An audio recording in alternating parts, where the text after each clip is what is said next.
Welcome into 49ers Access. My name is Sterling Bennett, and we are living in a post-Seattle Seahawks Super Bowl victory at Levi Stadium world, and some Niner fans cannot seem to handle it. We'll get into why that game really isn't what you or some think it is, and why it also isn't an indictment on the San Francisco 49ers. We'll also dive into some Mac Jones rumors, because according to Adam Schefter, Kyle Shanahan has spoken on whether the team plans to trade or keep Mac Jones this offseason. We'll also get into what George Kittle said in regards to the San Francisco 49ers offseason as to who they could bring in and maybe who they indeed could bring back. We'll also talk about some more things regarding the San Francisco 49ers as we go on. But first, I want to mention this because this to me is more important than the Super Bowl, more important than the Niners offseason, because for the second time in 3 years, a San Francisco 49er player has been shot. Ricky Pearsall got shot in the chest, narrowly survived. Today it was Keon White, the edge rusher they acquired, ironically enough, from the Patriots at the trade deadline. He was shot in the ankle. There was a dispute on Mission Street at 4 a.m. in San Francisco. I don't know why he was out that late, but it shouldn't matter, to be honest with you. He was not involved in the dispute, but he was a victim of a shooting, got shot in the ankle. He had surgery. It doesn't seem to be too serious. It's not life-threatening. So there is some good news, I guess, from a shooting, if that's even possible. But also, stop shooting each other. It's not that hard to not want to hurt somebody else. But Keon White, get healthy, get back to us. You're a good player. Thank God nothing more severe happened to you. And San Francisco, clean it up, brother. It's not that hard. Please, I digress. Let's get into the meat and potatoes, though. Keon White, please get healthy.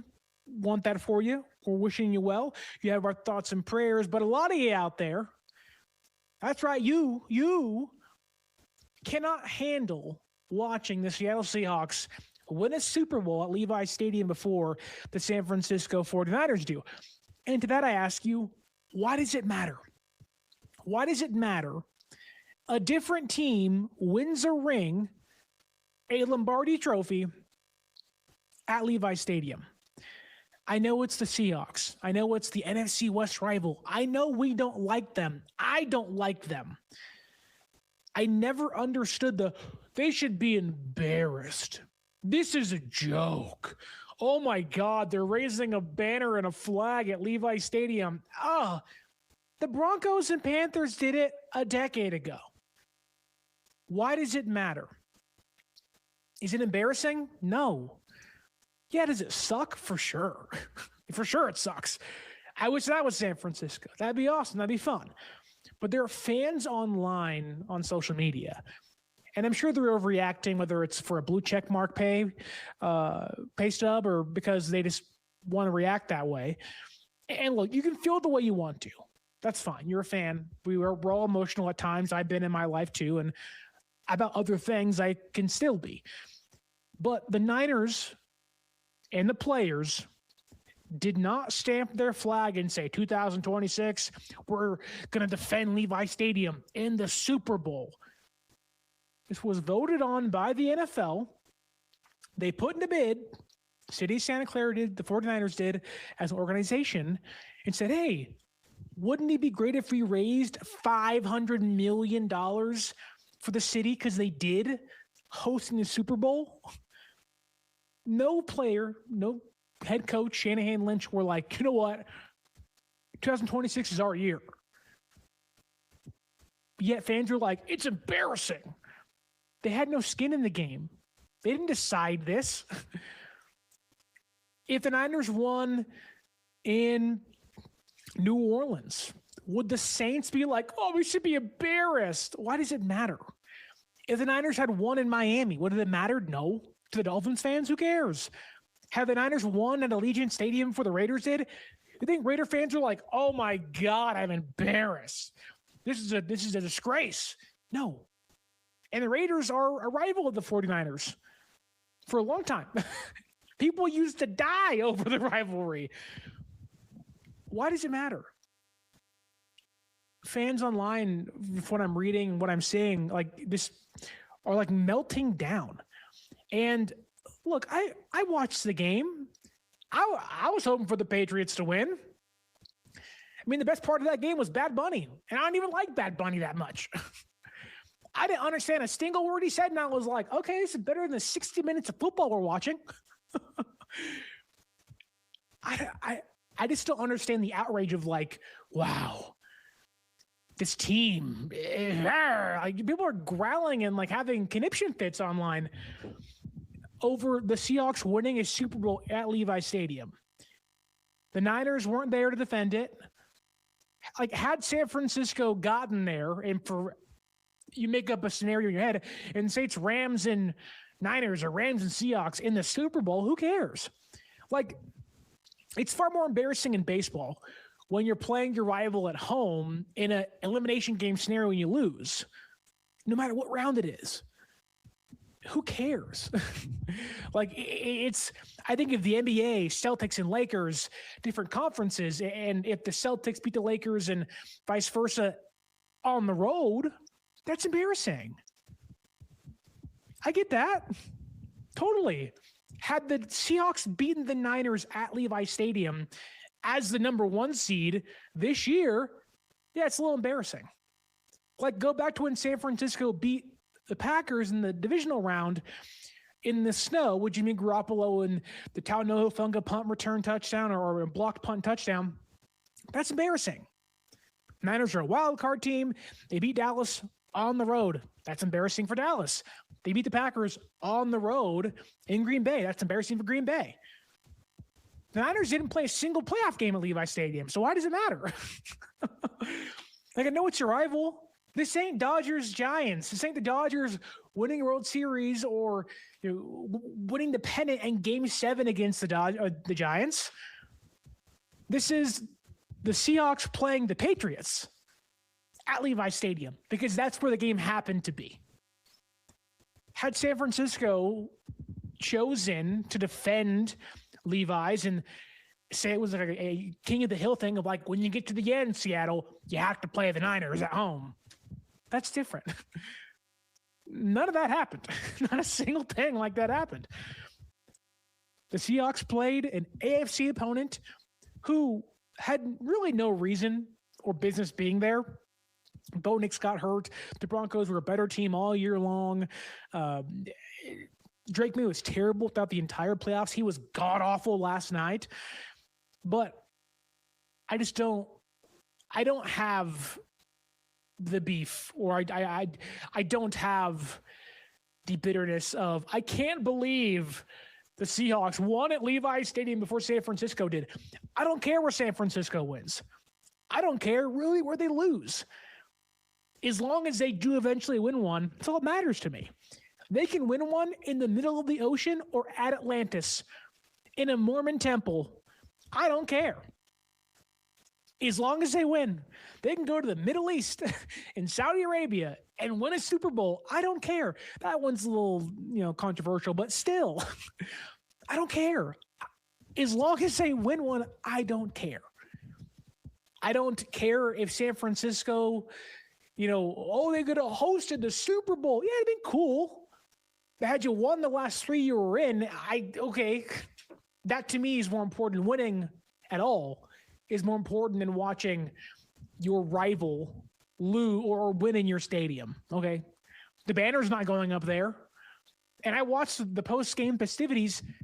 It was boring as all heck. It was like no one was smiling. No one was happy. People were like, yeah, we just won. Like, they felt like they were going to win the entire time. The second drive of the game, it was like, this is going to be a long night for the Patriots. And it was a long night because Drake May was awful. The Patriots' offensive line was terrible. The defense was actually really good for New England. The offenses couldn't help them out, which, I mean, you got to give credit to Seattle. Good for them. That defense is awesome. I don't love the dark side nickname, though. Not a fan. But I digress. More importantly here, a lot of people last night are taking the loss in the fan base, not just of like, oh, I'm bitter because the Seahawks won, but people were acting like the Seahawks beat the Niners in the game. last time I checked, and I lived in the Bay Area, I worked in San Francisco for a long time. I have friends there, and I watched the game last night with my own 2 eyes. Niners didn't play a single snap in that game last night. The Seahawks did not beat the San Francisco 49ers last night. They beat them 3 weeks ago, not last night. And I've seen people online being like, oh man, the Niners were terrible. I'm like, yeah, 3 weeks ago, and they were banged up and injured to all hell. And everyone's out there like, oh my God, the Niners, they're banged up, and oh my God, they were so bad. It's like, really? That team was wearing red, white, and blue that loss last night, not red and gold. And I know there are similarities in how the Seahawks won that game. They suffocated the Patriots. They crushed them, just like San Francisco, almost eerily similar to the exact same way. Receivers couldn't separate, couldn't get up and downfield. The difference was Brock Purdy proved he's a much better quarterback, at least right now, than Drake May is. And really watching both those quarterbacks last night, for as good as Sam Darnold was, how good was it to see somebody, not the team, but the person like Sam Darnold win that ring last night? It was pretty cool. Again, hated was for Seattle, but he's a good guy, really good guy. I got to cover him up close and personal for a year when he was in San Francisco, and I was also in San Francisco. Really nice guy. Did everything the right way, despite all the ups and downs. That said, the Patriots last night gave up 6 sacks and a 52.8% pressure rate. They had no explosive runs. They were held to a negative 27 EPA. That's the fewest gained by an offense in a decade when it comes to a title game or a Super Bowl. It's one of the worst performances we've ever seen. And yet somehow that is getting tied back into the 49ers, who lost a month ago in Seattle to the Seahawks and didn't go to the Super Bowl. And look, I watched the game last night and I said, wow, Seahawks are a darn good team. Niners have to get better in the trenches. We talk about skill positions and quarterbacks and receivers and running backs. It all comes down to trench warfare. It always has.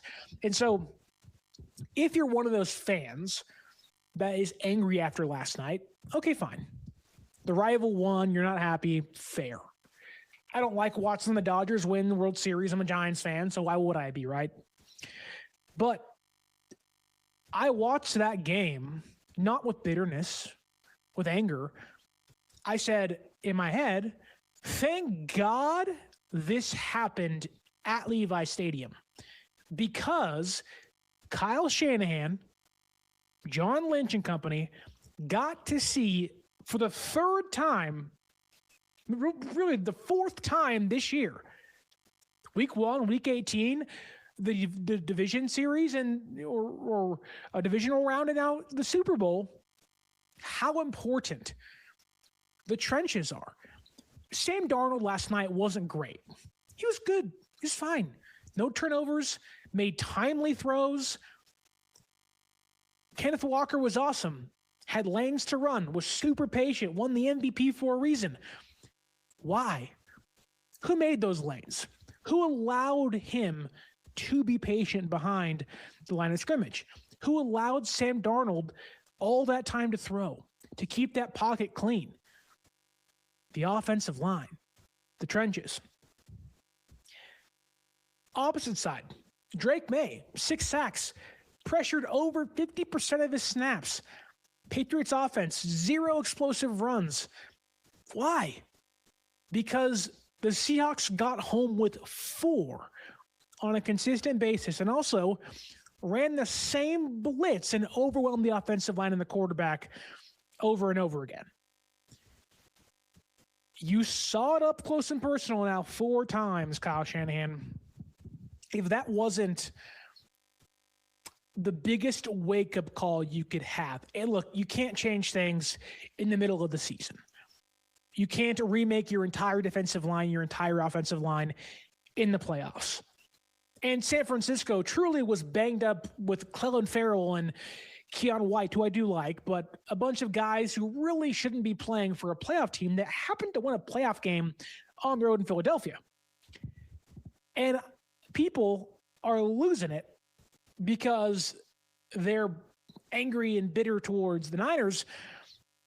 And I think that angry and bitterness should be turned towards Kyle and John Lynch, because it's like you now have an offseason.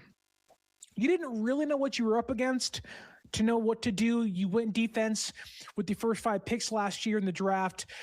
You got 3 defensive linemen. I know one of those guys got hurt, and so did Bosa and everything. So, okay, like you tried, and injuries got in the way. But now you see the offense. You got to find a left guard. You're not going to cut Brendel because they love him and he's really cheap and he's good enough, I guess. But you got to beef it up. You got to get thick with 2 C's, thick with 3 C's. You got to get some girth and tonnage on your defense. You have to find an interior pass rushers. For as good as the Seahawks are in coverage and, with their blitzes, the big reason they win games, albeit Will Campbell and his T-Rex arms were having a hard time last night guarding any Seahawks edge rusher, a big reason for the loss was because of interior pass rush. And a big reason for Seattle's success all year has been DeMarcus Lawrence, Byron Murphy, that just wreck shop with the centers and the guards, wear them out, and then they can't create lanes to run. And you have phenomenal run defending linebackers and secondary pieces behind them that if teams do get past them, you have great tacklers around them. Now, I think San Francisco, because a lot of people are saying they're so far away, there's a massive gap in between. There's not. There is a gap, certainly. There's a gap. It's not a chasm, though. You watch San Francisco, when healthy, beat this team.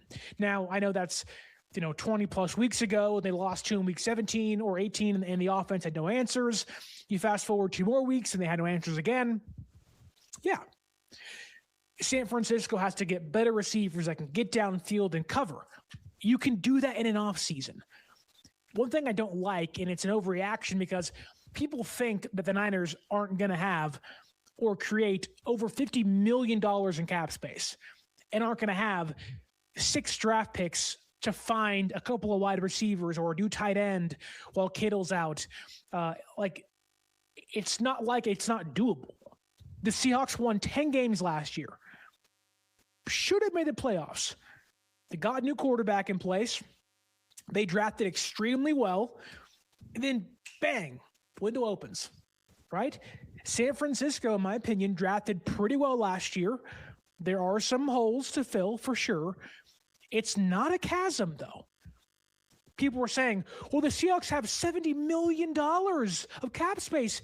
They got to pay like 3 cornerbacks, Kenneth Walker, and I can almost guarantee Sam Darnold's going to say, give me a raise. That money will go to re-signing some of their players, and I think they only have like 4 or 5 draft picks. Their window, albeit, is not close to closing. It's more so to say that those that are online talking about, in 10 years, Seahawks are going to own us for 10 years. When have we seen a 10-year dynasty outside of the Patriots? I'm still looking for it. The Rams and Stafford, not a 10-year dynasty. They have 1 ring to show for it. The Packers and Rodgers, 1 ring to show for it. Brady is the only dude. Even Montana. There was a nice chunk of 3 and then a big gap and everything, but the Dallas Cowboys, they had 3 and nothing else. There's not been a decade-long dynasty since Brady, and even Brady had a 10-year gap in between wins. I know Seattle won last night. It stings. It stinks. They look like they're unbeatable. Yet San Francisco was one of their losses when healthy.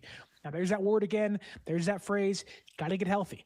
But I don't want people to overreact and see how good Seattle is and say San Francisco can't get back there. San Francisco has the better quarterback by far. The Seahawks might lose their running back, which they're a dime a dozen, but still, Kenneth Walker carried the offense for Seattle in the playoffs, in my opinion.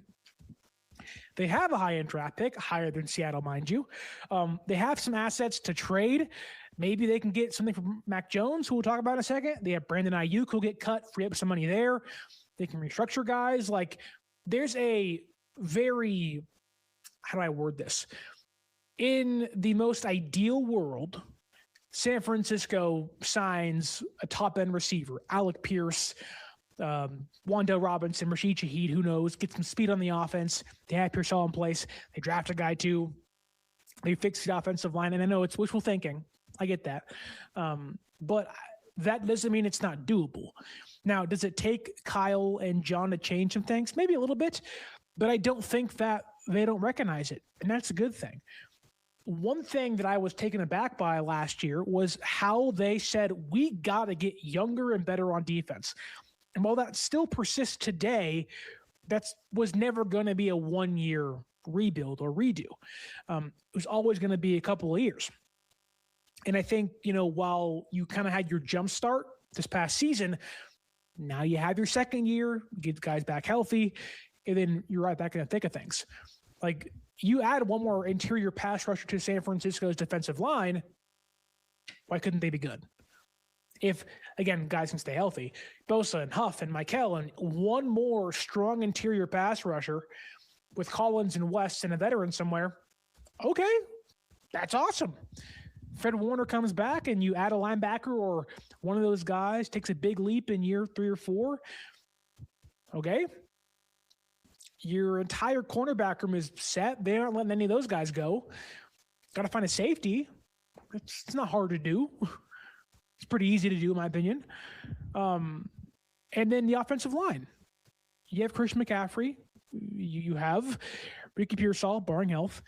So what, you lose Jawan Jennings? Okay, you got Trent back. You got Colton McKivitz and Pooney, and you got to fix left guard and get some receivers. That's not impossible to do in an offseason.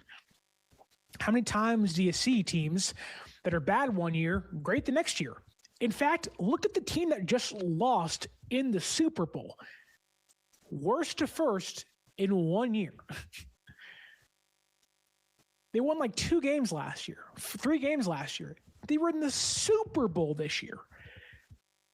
And I can argue San Francisco, albeit is not in a better roster place, even for as bad as San Francisco's offense was, I can argue the Patriots may have had the worst offense in the entire playoffs next to the Panthers and maybe the San Francisco 49ers. And they ran into a buzzsaw of a defense. And that, to me, gives me confidence. It's not possible, folks. That's my message. We're here on February 9th. Got like 14 days till the combine, 28 days till free agency. In 1 month's time, the San Francisco 49ers could already have the defense fixed or have signed a couple of big guys, and we're sitting back like, oh, watch out, Seattle. And in fact, I think when the Niners have their backs against the wall, it's better for them, for John and Kyle and those guys in the draft room. Go back to all their crappy drafts. What happened? They were on top. We're going to the Super Bowl. We're going to the NFC Championship game. Kyle openly said, we didn't need to draft starters in 2022. So we drafted Jair Brown, a kicker, and Cam Latu, who was a transitioning tight end in his second season doing so and had no production in Alabama. They got cocky and arrogant. Now it's like, we got to buck the trend and pick things up. Turn the ignition on. Grease the wheels, and let's get this thing revving again. Last year's draft, I think, was pretty good at doing that. You got Michael and Alfred Collins and West and Upton Stout was awesome. And you wish you had some more guys stay healthy and maybe more guys contribute. I don't think a lot of that was Kyle or a lot of that was the players' fault. Jordan James, Jordan Watkins, they aren't that far away. One more free agency and one more draft, this whole thing can change. And let's be honest here. Is Matthew Stafford going to stay healthy for 3 seasons in a row? Maybe. The Pook is out there drunk in the streets and Devontae's getting older. It's not like the Rams have much left in their window. And there's an argument to be made the San Francisco 49ers were the 3rd best team in the NFC this year. And they had nobody healthy, or at least a lot of their main defensive players healthy, and a terrible offense. That to me is like, wow, what a building block. You fix that. Not hard to do, not impossible to do. You're cooking. You're cooking. So, yeah. The season's over. Stinks. We're all upset. But 14 days of the combine. Draft coverage continues soon on the show. Can't wait to get into that. It should be really, really, really fun. But don't be negative Nancy's. Don't be negative Nicks. Be positive Penelopes and positive Peters. The season's over. It ended a month ago for us. You couldn't cope in that time? I know I sure did. I sat there last night and I was just like, okay. This felt like the likely outcome. Okay. And really,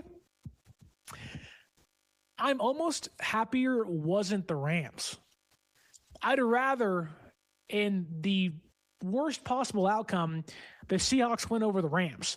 Like, Seahawks fans are maybe kind of suck sometimes and whatnot, but like, at least they're real fans. At least they truly care about their team. San Francisco has some ties over there. But Rams fans are all fakers. At least a legitimate sporting team with a real fan base won, not the Rams and their stupid Ramily. That'd be terrible. I digress, though.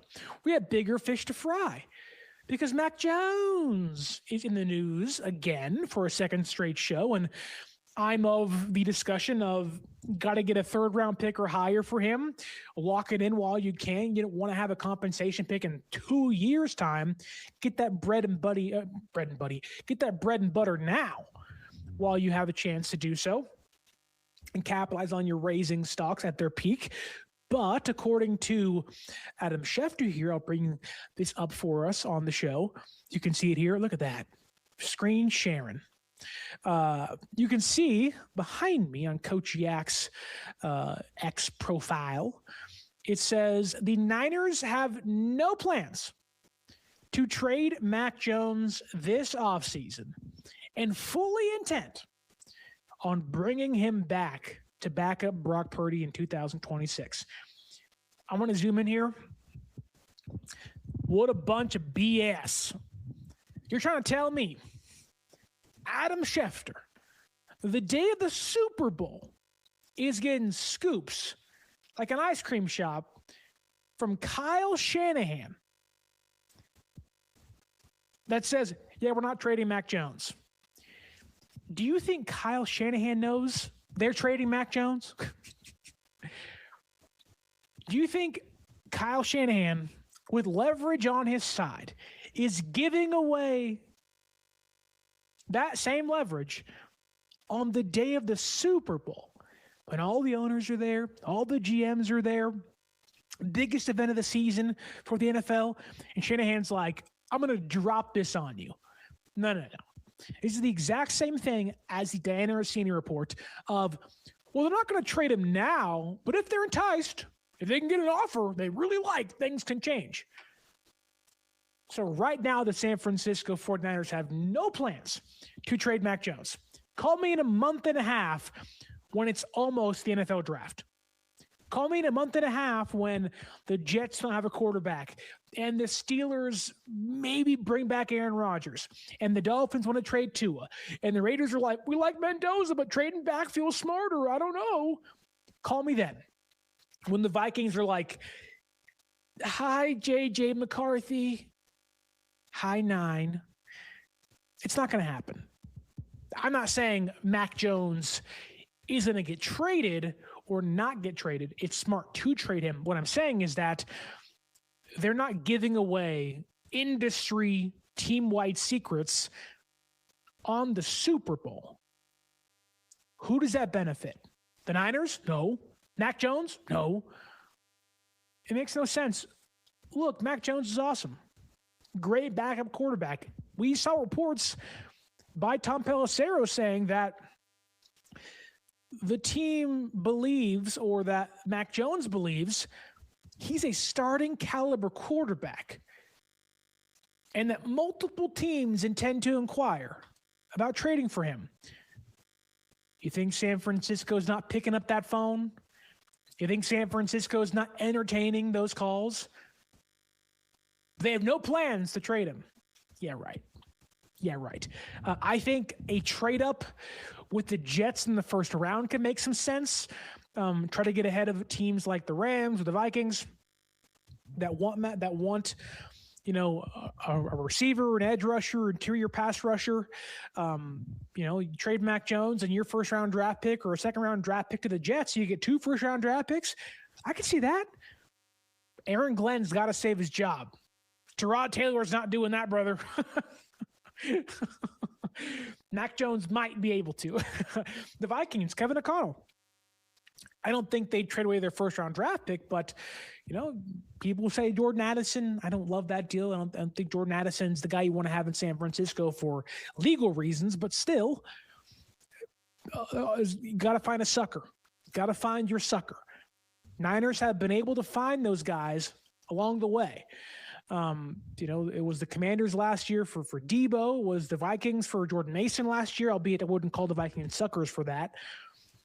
Maybe San Francisco was, quite frankly, but don't believe anything you hear on Super Bowl Sunday when it comes to San Francisco not trading away one of their players, because it makes no sense. No sense. Okay. The next thing on our docket stems back to Super Bowl Sunday and what the San Francisco 49ers plan to do with their offseason and some of their players. Mac Jones, again, talked about, wanting to be in San Francisco. If he's here, he's happy. But I think more importantly, kind of piggybacking off of the conversation we had on the eve of the Super Bowl yesterday for the audio podcasting listeners, there's rumors that Deebo Samuel might be brought back. And I'm not a fan of that. But it does seem like we got some confirmation or some hints from George Kittle, of all people, recovering from a torn Achilles, that the Niners may be seriously considering bringing back Deebo Samuel.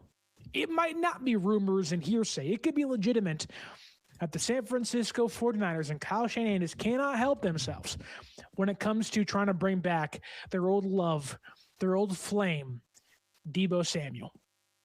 We have it here on the screen. Right here. Wrong slide. Right here. And listen to what George Kittle has to say about Deebo Samuel maybe coming back to San Francisco. My one message for Niners fans: hey, if a rebuild year got us 13 wins and a win in the wild card, that's pretty good. It's only going to get a little bit better from that. And all the boys are coming back again. And who knows, we might add some past friends. Wow, who are we talking? I don't know. I hung out with Deebo last night. That was fun. You like that? I love Deebo. Are you kidding me? You want me? him back on the Niners? I love Deebo. That's all. I love Deebo. We'll keep it at that.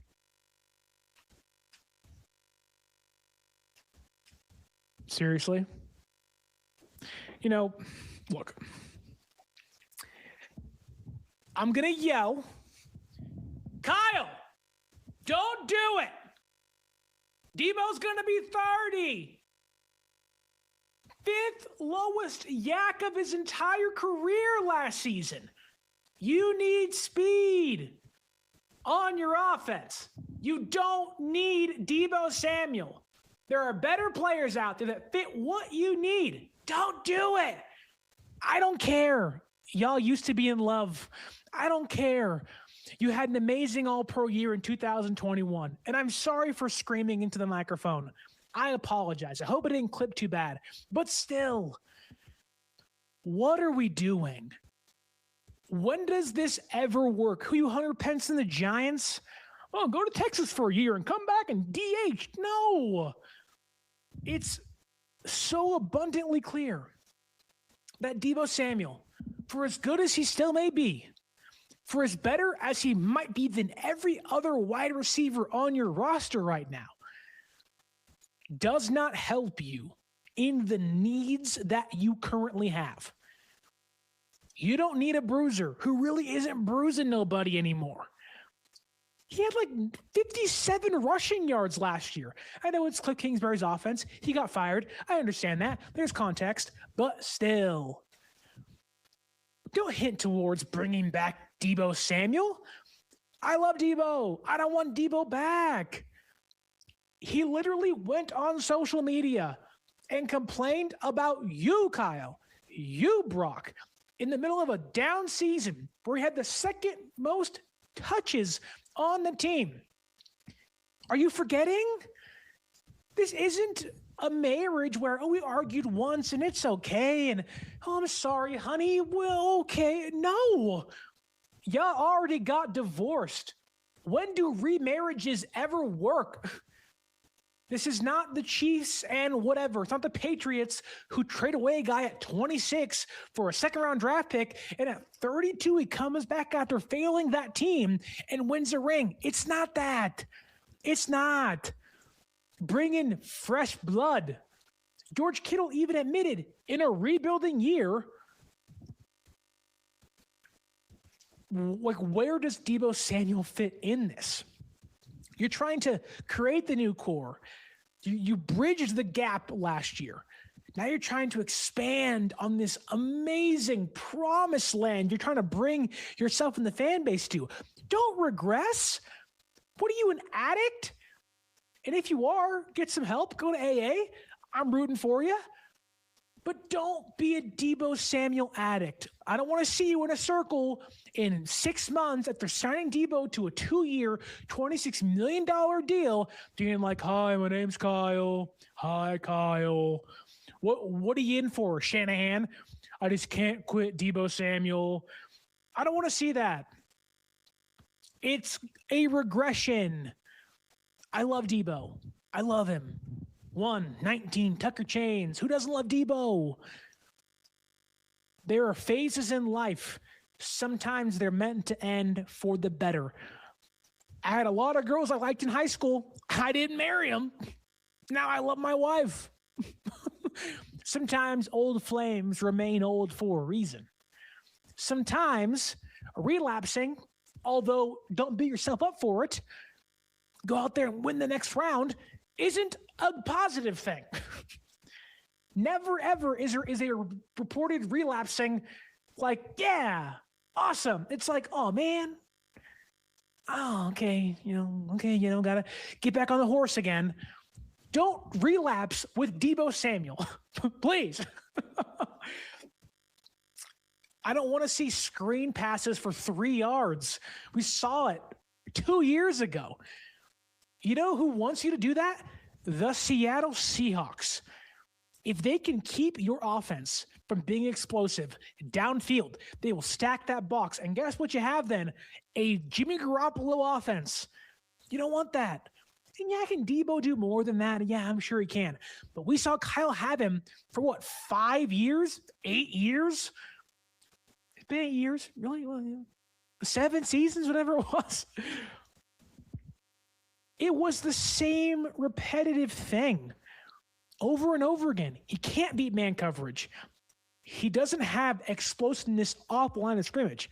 He's 30 years old now. It's going to be screen pass, Nicky Manwari, Devon Witherspoon, Ernest Jones waiting for it. You want guys that can beat that Seahawks defense. You're gunning for them, and we're tying it all back together. For all you out there who are like, oh, God, the Seahawks are going to run the division for 10 years.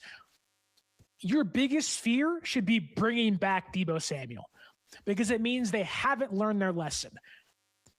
Using money, funds, unless it's like a 1-year, $3 million deal, which is so unlikely, a unicorn might pop out of the tree behind my house before Deebo Samuel signs a 1-year, $3 million contract. But if Deebo Samuel's back in San Francisco, that's when you can complain. That's when I'll complain. About really? Give me these speedster guys that can beat man coverage. Go draft a dog. I love Kittle. I love Chris McCaffrey. I want to see more Jordan James. The way you beat the Seahawks isn't by signing Deebo Samuel. It's not having a Pop Douglas on your roster. It's not having an offense that can't open lanes for your running backs and receivers that can't get open downfield. You lost a Super Bowl because of that. And honestly, you lost 2 of them because of that. Why would you go back to the well? If the well is dry, you don't go back saying, where's the water? You go, I got to find another well. We're screwed. You got rid of the well. You left that well for better results. Last offseason, for a 5th-round draft pick in a 13-win season. Why would you then go back to that well? You're asking for dried up, if you're lucky, a little bit of water. You're going to squeeze the rest of the juice out of Deebo Samuel for 1 year? He's not signing a 1-year contract. I don't care you're friends with guys.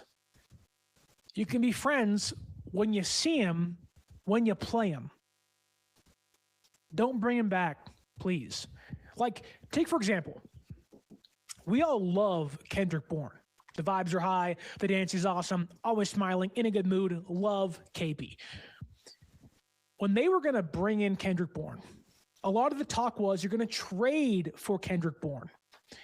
And I was like, I don't want to do that. It's too expensive. He gets cut. San Francisco's like, let's take a flyer on him. They signed him for like $1 million with a ton of incentives. Awesome. Easy deal to make. He knows the system, kind of, albeit he never truly learned the system. And he had some big games for us. Deebo Samuel can also have some big games for us next year. However, when the going gets tough and you're playing the elite defenses, the Texans, the Seahawks, who didn't show up? Oh, that's right. Kendrick Bourne. Now, I know Deebo is better than Kendrick Bourne, but still, they got a lot of the same traits. Both kind of slow, not explosive. Deebo's better for sure in those areas, but they're guys who will beat up on the Commanders' defense. The Rams' defense, who really wasn't good all year. I don't know why people thought they were. They weren't.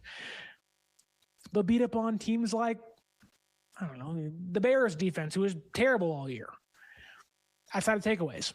They'll beat up on teams like the Cardinals. Oh, wow. Great game. Okay, now play Seattle. Oh, 1 catch for 1 yard. Interesting. How'd that happen? You saw it this year with Kendrick Bourne. You saw it last year with Deebo Samuel. You saw it 2 years ago in the playoffs with Deebo Samuel. You can go back to the game against the Lions, game against the Packers, and the game against the Chiefs in 2023. Brandon Ayuk was the saving grace of that team, not Deebo Samuel. At least from what I can remember. He was a non-factor come the Super Bowl, almost a non-factor the whole next season. Really wasn't a big factor in the game against the Lions. We've been there. The well's dry. The well's dry. He's older. I love Deebo. You always have a place in my heart, but hopefully not on my team. This team is in need of better progression, not regression. For as much as I love Deebo Samuel, it would be a regression. It'd be a falling back on what you think or what has worked in the past, not what you need to make work in the future. And San Francisco needs to think about tomorrow, next year. How do we get better here? And you know what's crazy is I love this clip from Kyle Shanahan, because there is a sense of the seat's getting hot, or at least there has been in previous years, or he's got to feel some pressure. how do you watch a team like the Seahawks in your own place win a Super Bowl? I might not care. I ain't Kyle Shanahan. He was asked about the 3 losses he has by Fred Warner, not by a media member, by his leading all-pro elite linebacker of like, bro, how's it feel? Here's what Kyle Shanahan said. Fred said he's not doing the show without his head coach. Kyle Shanahan joining us. 9 seasons as the 49ers head coach. You've appeared in 2 Super Bowls. You understand just what it takes to even make it to the moment, to be a team, to be a coach on the sidelines, getting prepared for warm-ups. Can you just give us some perspective on what it means to be here for these guys? Oh, it means the world. This is what we all dream about growing up. This is what we all work for. It starts way early in the offseason. You go through this whole grind to get here. And, it's a little hard for me. You guys making me bring up some dark Super Bowl memories. I'm sorry. But, I've been able to be in 9 of these, or go to 9. I went to 6 of them with my dad. I went to 3 on my own, and I just look at it as, he got blown out in his first 3, and then he won his next 3, and I've got my 3 losses out of the way, and when you get Fred back healthy, and now we've got 3 wins in front of us. Now, Coach, how long did it take you to watch those Super Bowl games? Because for me, it took like a year to get over that, right? I didn't want to watch it until like a year later, whereas during the regular season, I'm watching right after the game. I put it away completely because it didn't go well, and it is so personal. Yeah. But I always watch it the day before you guys get back. I put it off as long as I can, but the day before you guys enter the building, I got to be on top of it. I got to know what happened, and I got to know how to address you guys, and I got to know how to prepare going forward. Yep. I love the answer. Raise the rudders! Raise the sails! Raise the sails! Captain, an unidentified ship is approaching. Over. Roger.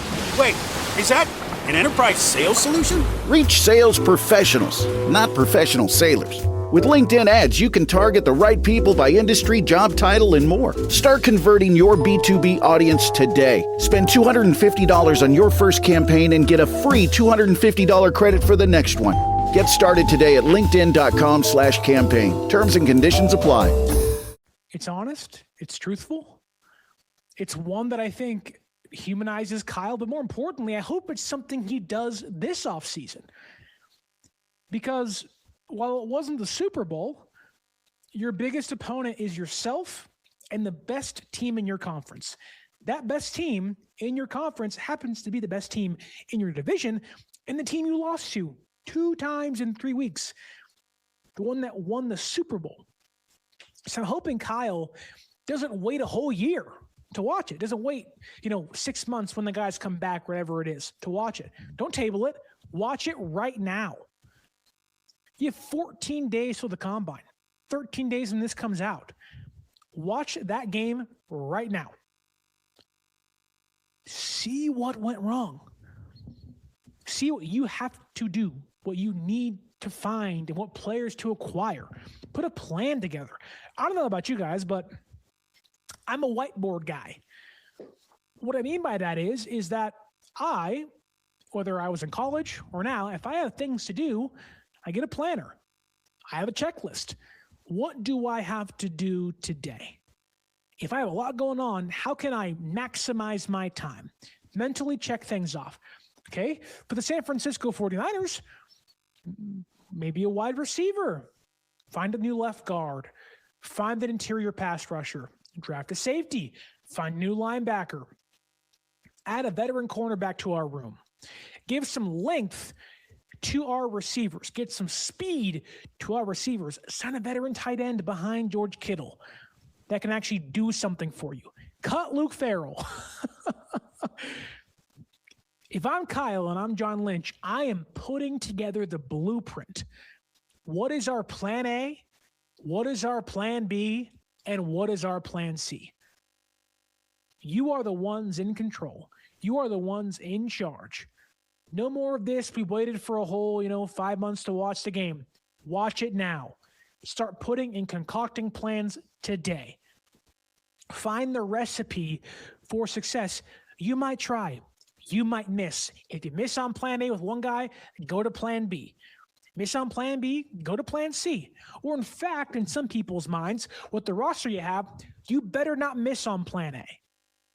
Clock's ticking, man. Not on his tenure in San Francisco, but on the players' tenures on the roster. Kittle's getting older, off an injury. Trent's getting older. Probably has 1 to 2 years left if you're lucky. McCaffrey, just ungodly amount of touches this past year. That ain't going to happen again. You got to make sure you have a plan in place. It can't be bring back Deebo and give the 19th scout in the 13th district, hey, who we taking here in the first round? In the third round? No. You need to make a collective decision. Don't go with that guy because, well, got to trust our scouts. No. Like Jed York last offseason, grabbed a hold of that checkbook and said, give me the pen and paper. You ain't signing many guys. Unless they're Brock Purdy and Fred Warner and George Kittle worth the money, right? You got to grab a hold of your off-season plans, who you want to bring in, who you want to cut.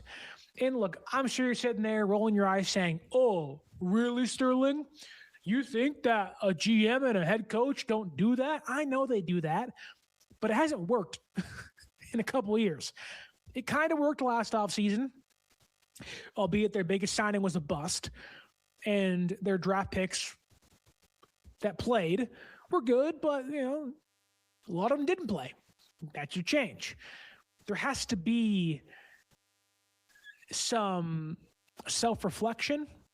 There also has to be an honesty that is really hard to come by in the NFL. Because when you're at the point of the honesty, guys are getting fired. Usually it's, okay, we're not good enough, goodbye.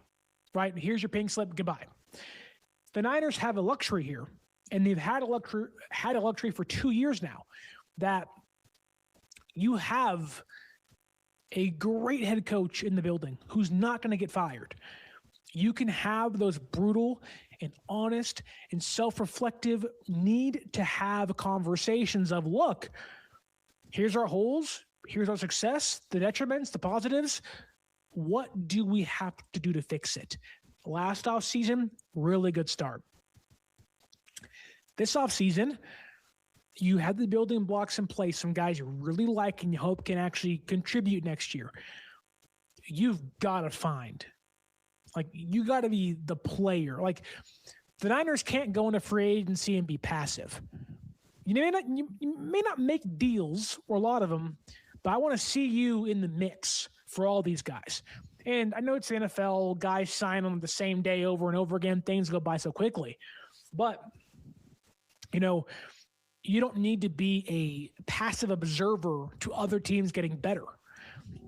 San Francisco needs to be aggressive. You saved your draft picks at the trade deadline for a reason. Be aggressive. I wish they were more aggressive last year. Instead of taking 11 draft picks, take 8 of them. Trade up, go get your guy. I think last year's draft class was loaded with better players San Francisco could have had than Curtis Rourke and, Connor Colby and Junior Bourgeon. And really even Jordan Watkins and Jordan James, guys like that. Nick Martin. But that said, you save your draft picks and you can create $70 million in cap space. You have rollover cap. You can let some guys go, trade some guys away. The Niners are not far off. The Niners have the means, should have the want, and hopefully the desire to be not big spenders. You don't have to be big spenders. Got to spend wisely and smart. Make the right move. Make sure if, let's say, the Colts want to re-sign Alec Pierce for $20 million a year, you say, hey, we'll give you 22. We'll give you incentives to get to 26. Let's play ball here. Let's finagle our way to getting a star caliber player not named Deebo Samuel. I don't care about name value. I care about production. That's what matters.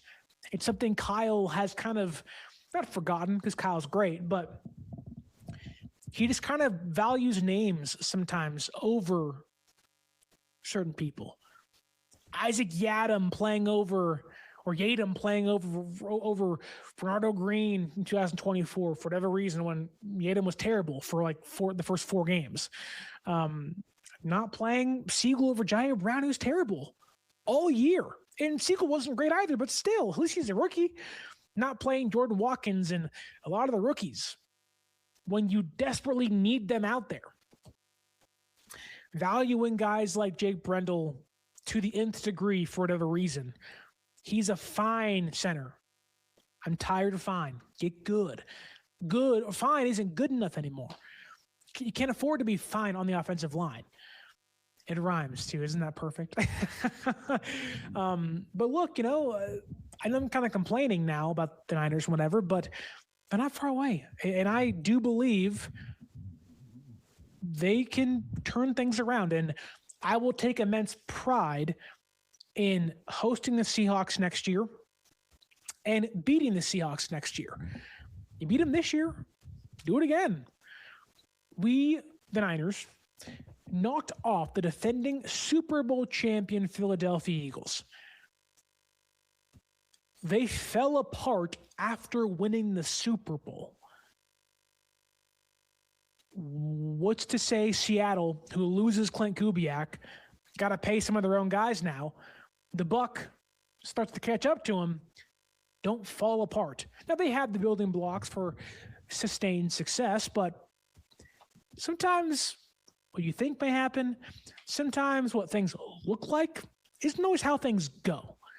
So I'm eager to watch the Niners maneuver in the offseason, hopefully make an amazing plan. And I hope to God, watch that Week 18 game, watch the Super Bowl this year, and watch that divisional round ass kicking you got against the Seahawks, because you got to know what you're up against and what you need to do to make up the ground to surpass them.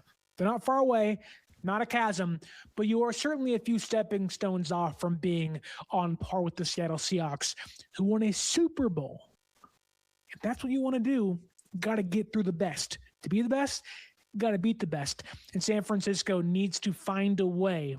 The right players, the right draft picks. You got the right coach, I think, in there. And Kyle, you made the right hire in Raheem Morris from what was available to you. It's a good start. Ramp it up. 14 days, the Combine's coming. Draft coverage coming very soon on the podcast. Stay tuned for that. It is the best time of the year. I love free agency. I love the draft. Nitty gritty, mock drafts, 7th round dudes, undrafted dogs. I cannot wait to get into it. So don't forget to like, share, subscribe. What'd you make of the Mac Jones conversation? Deebo Samuel, they're all hinting towards him being back in San Francisco. George Kittle saying it could happen. Drop your comments down below again. What'd you make of the Super Bowl? Are you angry? Or do you just not care? Are you saying it's Bad Bunny or bust? Drop your thoughts in the comments. Don't forget to like, share, subscribe. Leave us that 5-star audio podcast review. Thank you for watching. Thank you for listening. If you could follow us on social media at 49ers_access is the X or Twitter. 49ers.access is the Instagram, and you can use our promo code 49ersaccess, 49 ERSACCESS at SeatGeek.com to save yourself $20 off your first purchase. Okay, the 2025 NFL season is officially over, and the offseason has begun. Draft season is here. And I can't wait to go on that journey with you here on the podcast. As always, my name is Sterling Bennett, signing off, saying, stay faithful.